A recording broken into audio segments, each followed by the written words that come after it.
Фидель Анхель Кастро Диас-Баларт покончил с собой в возрасте 68 лет. Старший сын покойного кубинского лидера, как сообщили государственные издания, много месяцев лечился от депрессии. Сперва его госпитализировали, а затем перевели на амбулаторный режим. За свою невероятную схожесть с отцом Кастро Диас-Баларт получил прозвище «Фиделито». Он родился в 1949 году в Гаване.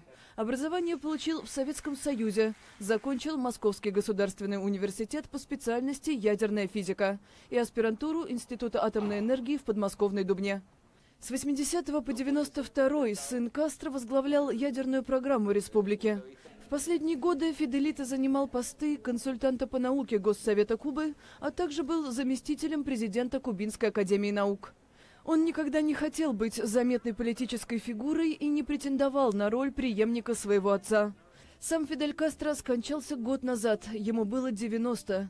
За 10 лет до этого он передал бразды правления младшему брату Раулю.